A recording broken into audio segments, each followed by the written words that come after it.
সংবিধান সংশোধন হচ্ছে, 1947-এর ভাগাভাগি, 1971-এর মুক্তিযুদ্ধ, জুলাই আগস্টের 24-এর বিপ্লব, এই তিন বুনিয়াদকে সামনে রেখে আগামীর বাংলাদেশ হবে ইসলামের বাংলাদেশ, মুসলমানদের বাংলাদেশ।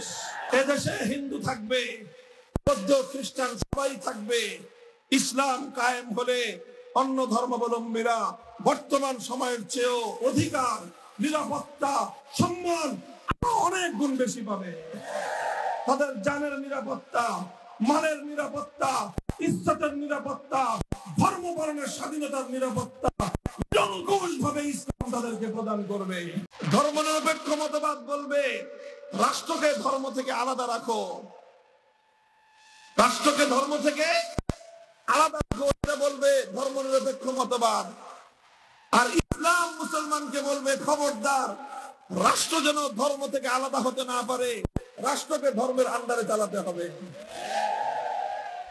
এটা পরিষ্কার কথা, কোনো গোজামিলের কোনো জায়গা নাই, কথার মধ্যে অস্পষ্টতার কোনো সুযোগ নাই।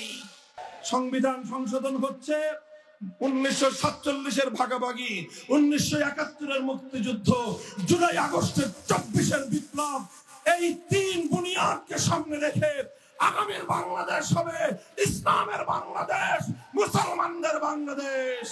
এদেশে হিন্দু থাকবে, বৌদ্ধ খ্রিস্টান সবাই থাকবে।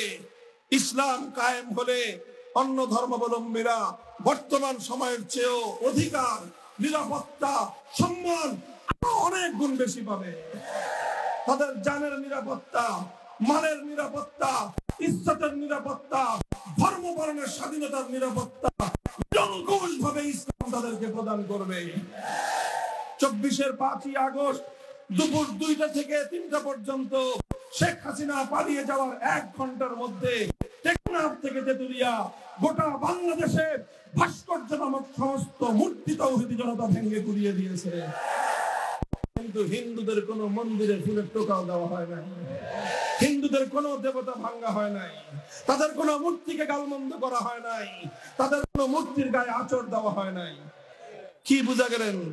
কি বুঝলেন? পয়গামটা হলো এই, মুসলমানের জায়গায় মূর্তি চলবে না, হিন্দুরা তাদের জায়গায় মূর্তি দেবতা বানিয়ে স্বাধীনভাবে তাদের ধর্ম পালন করবে। নিরাপত্তা দেওয়া আমাদের দায়িত্ব। মুহতারাম হাজিরিন, ইসলামের আলোকে মুসলমানদের এলাকায় ধর্মনিরপেক্ষ মতবাদের রাজনীতি চলে না। ঐতিহাসিক ভাবেও বাংলাদেশের মাটিতে ধর্মনিরপেক্ষতার রাজনীতি চলতে পারে না।